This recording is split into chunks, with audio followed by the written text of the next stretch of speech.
Hello, and welcome to the second in a series of Blasch Precision Ceramics product information seminar presentations. I'd like to discuss the Blasch VectorWall reaction furnace mixing checker wall today, and I'm going to do this a little differently. I'm going to back up and discuss first a little bit of philosophy on refractory design, realizing that many of you may not be refractory engineers or process engineers for the particular units that we're discussing. So you have a little bit of overview on the design process, what we're trying to achieve, and how to offer more value. Let's start at the beginning.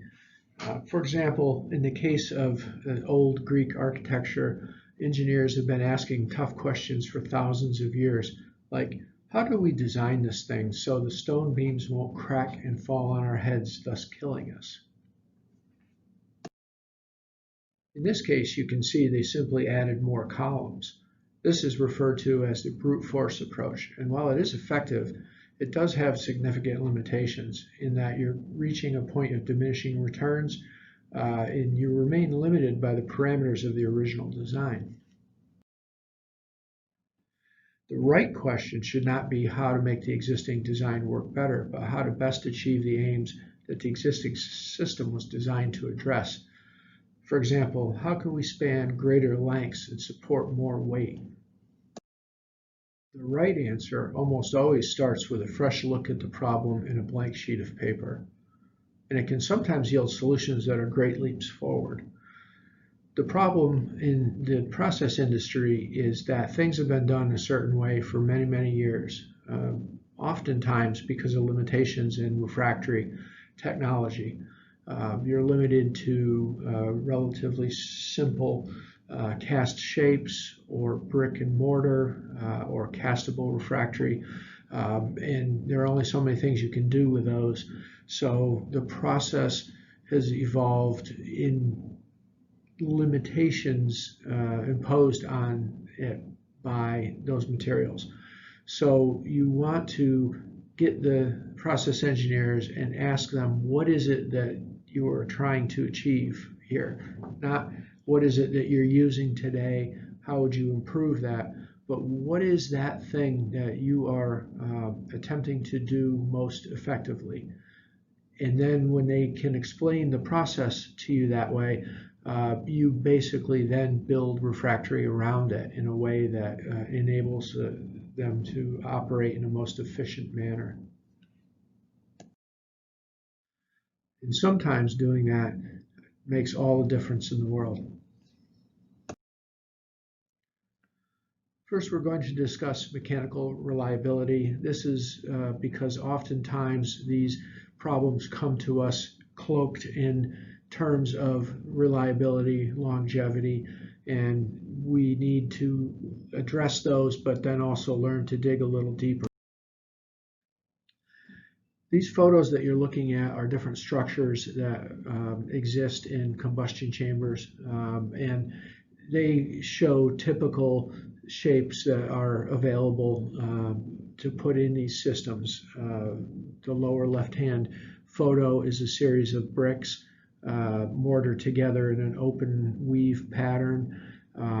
The top center are stacking blocks. Bottom center is a baffle wall. A variety of different construction techniques, none of which are particularly reliable. Part of the problem with this is related to the strength of the mortar.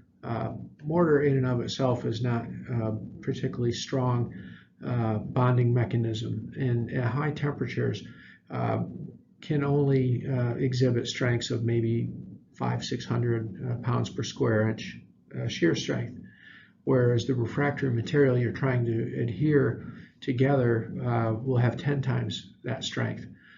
So what we at Blasch try to do is to use the shapes themselves to hold or mechanically engage the pieces together, not simply cementing them and counting on the strength of the mortar.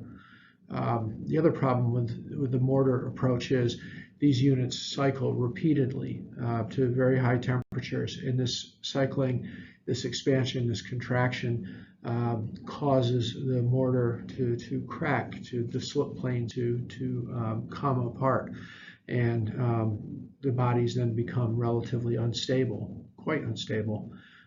So we're looking to design with the strength of the material being the thing that holds the components together. In this photo, you can see a series of hex wall blocks in the beginning of the construction process. We were approached by a number of different clients over the years and asked to create a more stable structure. And what we did was to create a series of interlocking shapes. These hexagonal pieces nest very efficiently together, and the tabs and slots on them keep them from moving laterally against each other. So they become very, very stable just by virtue of the configuration. This particular installation is going into a groove in the hot face brick. There are really two ways to install these. It's the preference of the operator and the preference of the refractory installers, but the wall may be constructed into a groove that is created in the hot face brick by removing a couple of rows of brick. If it is not desired to intrude on the integrity of the lining, you can build the wall on the hot face and then use a row of bricks on either side to contain it from moving back and forth. It's not going to move much back and forth anyway because of the way the pieces are locked together, but in this industry usually it's belts and suspenders. So you'll see either the wall constructed between this ring of bricks on the right or into the lining as you see on the left. In this case, this is a wall in a large acid plant in Russia. They have again chosen to install this into a groove in the hot face brick, and you can see that in the bottom there are some partial bricks. There is a fair amount of work needed to get started so that you're level and plumb, and you have good support for the blocks as they go up. So there's a bit of work required to get started, but once you get a certain along the way, as you see here, construction goes very, very quickly. And one thing to note is that in addition to going very quickly, the need for skilled trades, bricklayers, for example, is less than would be the case. In a unit of this size, to build a brick checker wall would require days and days of highly skilled bricklayers. And in this case, it's more like hours, and you don't need that level of expertise. So there's advantages there, both in timing and in cost. One thing to note here again is the openings are round. This is important because at high temperatures, you want to be in compression. If you look at the checker wall photos, you'll see the bricks are actually flat spans spanning open area. And when you have that situation, you have gravity pulling down on the middle of those bricks and they sag. Once they start to sag, they go into tension and they increase the rate of sagging to failure. So these are designed so that they're fully self-supporting. The openings are round, and in the bottom center you can see a manway, a removable manway, in case people need to get back and forth. The last step of the installation is the most important. and this wasn't obvious to us in the beginning when we were addressing the mechanical aspects only. But again, we were learning, and it took a few years to understand that the answer to the question, what is this wall supposed to do, is not that it should not fall down. That's not a process benefit. The answer is, how is this going to improve my yield? How is this going to make my plant work more effectively? And ultimately, we did learn to use these so-called vector tiles, these domes that are placed cemented into the exit end of the blocks and used to turn the gas 90 degrees as it comes through the wall, creating a big rotation. So that's the last and most important step. And again, this evolution from mechanical reliability to process improvement took several years the first time, and now we've gotten to the point where we can ask these questions much more early in the process, and benefits everyone more. So process. All right, these units that these vector walls have been going in for years are generally referred to as reaction furnaces or thermal reactors, perhaps thermal oxidizers or incinerators. It relates to combustion of gases. And what drives efficiency of the combustion process is to get the products of combustion together as quickly and efficiently as possible, mixed and together for the right period of time. Combustion is actually a chemical process, a chemical reaction, an oxidation reaction. So you want to have it proceed the optimal amount of time in optimal fashion. And all of those desires are wrapped up in the expression time, temperature, and turbulence. Those are the three things that you need to pay attention to that will give you the most efficient chemical reaction possible. You need to get all the constituents together in close proximity to one another. They need to be at the proper temperature for the reaction to occur, and they need to be together for long enough for said reaction to complete. So when you think of these vessels, you think of these three things. Now, there are a lot of different licensors out there in the world, and they have over the years developed their own designs and processes for creating the most efficient chemical reaction possible, and they are widely different, surprisingly enough. Perhaps not surprising when you consider that these designs predate CFD modeling, for example, and the various licensors had only their experience, their gut feeling to go on as to design the internals that would create this optimal reaction time and space. There are also a number of different burner systems out there in the world, and they've been evolving, and that has impact on these structures as well. For example, more recently, a series of high-intensity mixing burners have become available in the industry. They tend to be, well, first, very expensive, north of $500,000 and perhaps $1 million. But they are, they create very strong mixing and rotation. They have a short flame length. They are attempting to create the ideal time, temperature, and turbulence right from the burner end. More conventional burners over the years, burners from like John Zink, Hamworthy, Zico, Calidus, Combustion Solutions, They're typically just a big burner in a tube, long flame length, relatively little mixing.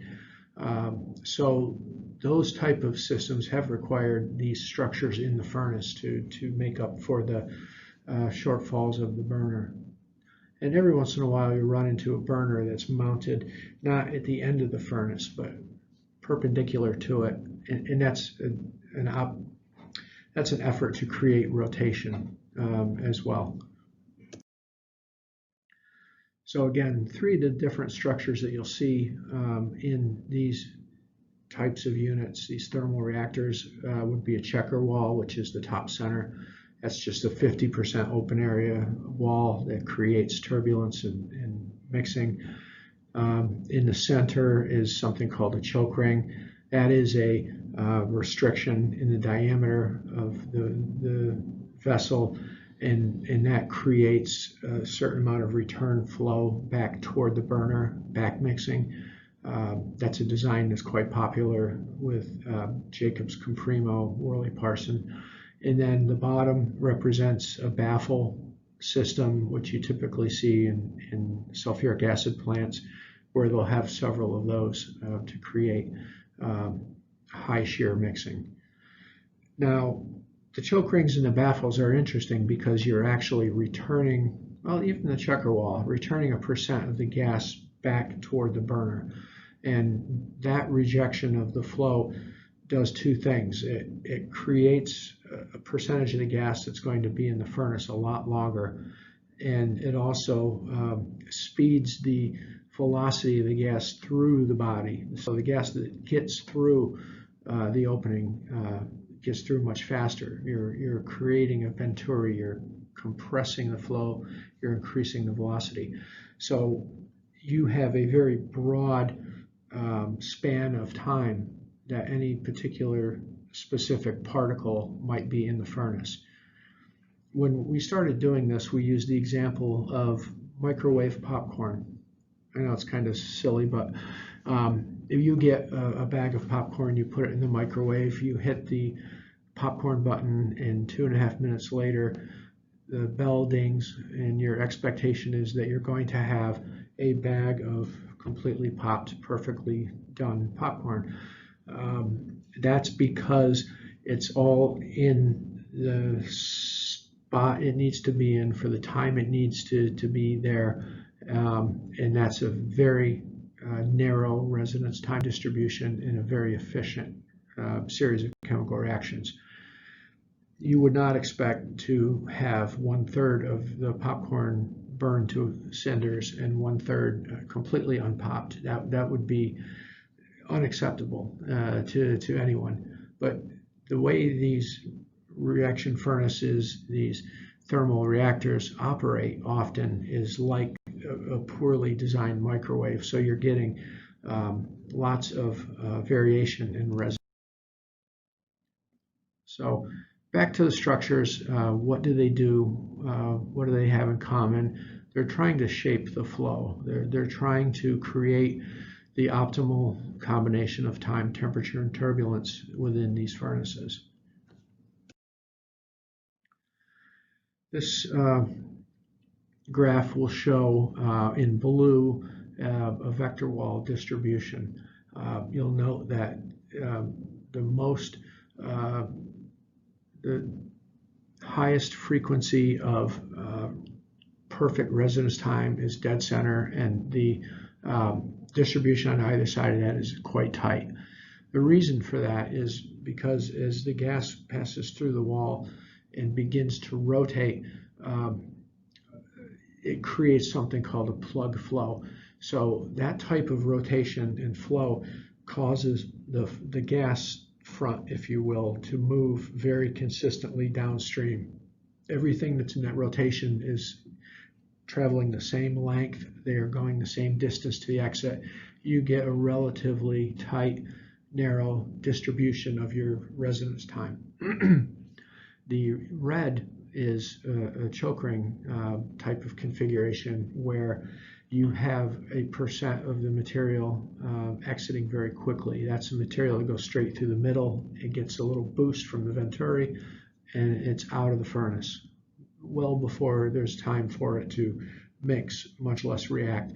The little section to the right is gases that have been rejected by the choke ring and have come back toward the burner or back mixing. They're in the furnace for much longer than necessary. And then in the middle, you've got the range at which the more or less optimal residence time exists. So you can see that it's much broader, much more spread out, and further away from residence time. We talked about rotation and plug flow. That's what's occurring here. I'm going to show a little short video of a comparison we did between baffle furnace and a VectorWall, and this is where it first dawned on us that this residence time distribution was the problem. These baffle furnaces, which are typical of sulfuric acid plants, are great mixers, but they really increase the residence time distribution. They really force the designers to build much longer furnaces so that the material that exits that much more quickly still has a distance to travel to exit the furnace. So you're adding walls, you have lengthen the furnace, you add a wall, you lengthen the furnace. It's sort of a self-defeating experience, whereas the VectorWall, the plug flow is proceeding at about ideally about the rate you need it to proceed to just complete the reaction as it leaves the furnace. Now, there are really two ways to look at mixing in these furnaces, and that's in a simple one-component system versus a more complicated multi-component or multi-chemical compound system. In straightforward Klaus unit, and in most of our early applications were Klaus units. That's a sulfur recovery unit. These exist in the refineries and gas plants to remove the H2S, the hydrogen sulfide that's created when you're desulfurizing gas or crude oil. If you were not to do that, you'd have a problem with SO2 and SO3, acid rain, all that stuff. So the fossil fuel is hydrotreated. The hydrogen that's used to strip the sulfur out creates H2S, and H2S needs to be burned. It can be done in one stage, one large open vessel. These are homogeneous feeds. It's a relatively straightforward exercise. The combustion of sulfur is similar. In the sulfuric acid plant, you burn sulfur to make sulfuric acid, and you just need to make sure your furnace is. The cartoon version looks something like this. You get the wall as close to the burner as you can, so that when the zone of the most active combustion is occurring, you're right there at the exit of that. So you're really shortening the furnace up to where that reaction, that initial combustion is occurring. And then the rest of the furnace is downstream. It's mixing, it's setting up this tight residence time. Relatively straightforward. Where you can really make some money is in the more complex configurations. For example, not all Klaus units burn just H2S. These days, more and more folks are removing nitrogen from their feed sources as well. And removing of nitrogen with hydrogen creates an ammonia-bearing gas. It's called sour water stripper off gas. And one of two things can be done with that. It can be combusted in its own dedicated incinerator, which is costly. It's another complete train, big capital expense. Or more commonly, it's dumped into the Klaus unit. The Klaus unit is seen as something of a garbage disposal, if you will. It's not a profit center per se for the refinery. It's a cost center, and as such, it doesn't get the respect that some of the other units get. But if it's not in operation, the refinery could well have to shut down because you can't generate H2S without getting rid of it. So it must operate and must operate efficiently. It's not going to make a ton of profit for the refinery, so it makes it a tougher sell, but it's a good learning experience. It was for us to show how these guys can make some money out of this process. Again, in units with sour water stripper off gas, you have to be very careful. You have to combust that ammonia bearing gas at a certain minimum temperature for a minimum time, or it's not going to completely break down, and it's going to deposit as ammonia salts downstream on waste heat boiler tubes, on catalyst, and it's going to reduce the efficiency of the plant, and it's going to increase your pressure drop considerably. So you have to be very careful with the combustion of this material. The analogy on the sulfuric acid side would be spent acid regen furnaces, where the operators are injecting used sulfuric acid into the thermal reactor, and it's being combusted in a way that breaks it down into ultimately sulfur, again, in new sulfuric acid. But these steps in the process have very different requirements for conditions. This is a busy slide, but it's just a schematic that shows the combustion chamber. It's got a choke ring in the center that's dividing the environment into two halves. And the operators are injecting the sour water stripper gas and 1/3 of the acid gas into the burner end, where the injection normally occurs. But then they take the remaining 2/3 of the acid gas and inject it behind this restriction. And what they're trying to do is to ensure that the ammonia is going to be combusted at a higher temperature in the front of the furnace, because putting more H2S in tends to lower the temperature. So they're creating two very specific zones here. In spent acid regen, you'll see sulfuric acid come in through the burner, spent sulfuric acid, and then you'll see air or oxygen come in behind this restriction. They're creating a reducing environment immediately in the front, oxidizing in the rear. And in the case of sulfuric acid, we were able to reduce NOx by 75% because we're creating a much bigger temperature differential in the front and back of the furnace than you'll get from some of these other structures, and we can talk about that in a moment. We had some modeling done.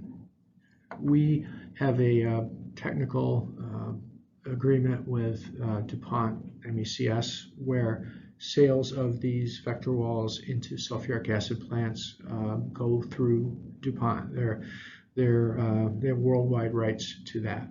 And as part of their effort, they had reached out and gotten some modeling done at one of their partners in China. A lot of these walls in the spent acid regen side go into China because of the growth of the refining industry and alkylation and all that. So what you're looking at here is a choke ring configuration furnace. You've got the various constituents of gas coming in the end, and you've got the secondary injection point behind the choke ring. And these schematics or these visuals show you things like gas velocity, molar concentration of sulfur, of SO2, of H2S, and temperature.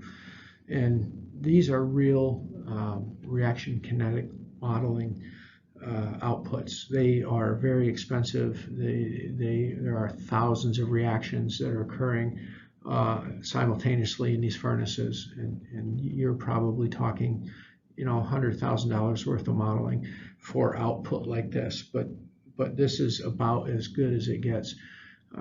And what this does show you in a choke ring type furnace is you've got this high velocity down the center, and that does some things. It discourages mixing with a secondary flow. And again, if you're relying on time, temperature, and turbulence to create homogeneous products, you're not getting the time, you're not getting the mixing. And you can see by the exits of these other shots that the concentration of what these different gases is very uneven across the exit plane. So this is showing you what we were saying, that you're setting up a very non-homogeneous reaction with a broad resonance. And you can see that here. To the left is the time for the material going straight down the furnace, and to the right is the time going down the periphery where it's being rejected by the choke ring. In a vector wall type, you get much better mixing, much more consistent properties of compounds at the exit, and that's because it's being stopped, if you will. It's being mixed and it's being rotated, and that takes the secondary injection at that point and spins it up. It blends it into the flow quite quickly, and it's got the rest of that time to complete its reaction before it exits. And this would be the residence time distribution of this vector wall furnace, very narrow, and if you do it right, centered right about the optimal residence time. There's some similar modeling that was performed by a company in the United States, again, sponsored by DuPont, but they're showing vector wall furnace that was installed a few years ago in Taiwan, CPC, Taiwan, and choke ring. They had issues with emissions, unburned material. They had vibration, they had hot spots on the shell.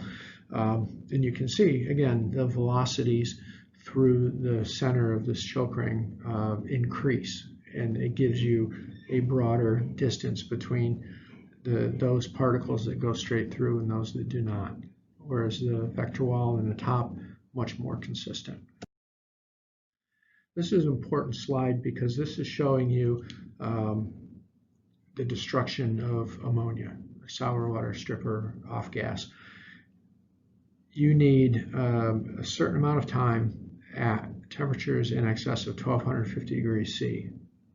In this particular model, you need at least a half a second. If you don't have the gas mixed in the furnace for more than half a second, it's going to exit unreacted, and you're going to have real problems with ammonia downstream. Here you can see the vector wall gas doesn't exit until almost 1 second, and that's well in excess of time required at that temperature to get the job done. And these results from this plant at Taiwan. The red is zone 1. That is the near burner side. So you're looking at a temperature average of maybe 1350 C, give or take. When we put the vector wall in and removed the choke ring, those temperatures on average increased about 100 degrees, 150 degrees, or thereabouts, to a temperature at which combustion of ammonia was much more efficient. And the green temperature is the downstream behind the wall temperature from the vector wall to the waste heat boiler tube sheet, and you can see that temperature has gone down considerably. Why is that? Well, it's because these domes, these vector tiles that we're putting into the openings are blocking a good percentage of the direct line of sight. So you're not getting the radiant heat transfer through the wall the way you are with just an open hole. So we're almost always going to see higher temperatures on the burner side and considerably lower temperatures on the waste heat boiler tube sheet side. These two colors, the purple is straight acid gas, and the blue is acid gas with the sour water stripper off gas. That's the ammonia bearing gas. We were able to increase the amount of ammonia bearing gas the plant could process by 50%. Why is that?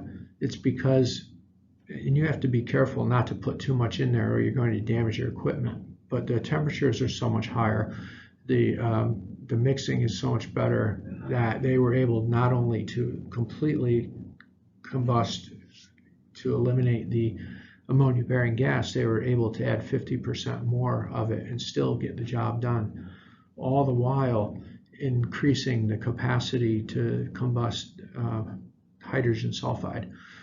That's because the volume of the furnace is being used more effectively. There are no dead spots. There's no material that's in there too long. It is the most efficient use of that volume. You get the stuff in there, you mix it, you react it, you get it out. So these folks saw increased capacity by 1/3 in acid gas and by 50% in ammonia. And then at the end of the day, the overall output of sulfur increased by 30% for that train. So there's an opportunity there to avoid the addition of a second or third train. If necessary, you can avoid having to put an ammonia specific incinerator in. This was a very good outcome all the way around. These are results from another company in which we've done, I believe, all of their tail gas incinerators now. Tessenderlo Curley is a company that contracts with refineries and gas plants to process their H2S for them, and then they use that to create sulfur-based fertilizers. But in the tail gas incinerator, interestingly, you are going to be using fuel gas to combust all the odds and ends that are left at that point. You know, in a sulfuric acid plant, in H2S combustion, those materials combust themselves. So you're not adding fuel once you've gotten the reaction started.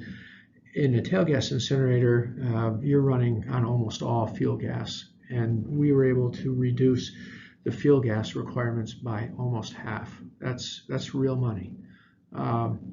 We've also, if this is attached directly to a stack, are able to decrease NOx greatly because, again, the temperature downstream of the wall is much, much lower and you're not creating thermal NOx. These guys had been adding excess oxygen to the vessel to try to drive the process to completion. They were able to stop that. They're saving costs in oxygen. They've eliminated hot spots on the vessels and no issues with vibrations. So very good results. And again, once they started putting these in their facilities, they converted all their facilities to this approach. Along the way, we've come up with, the more we learn, the more we understand other potential uses for.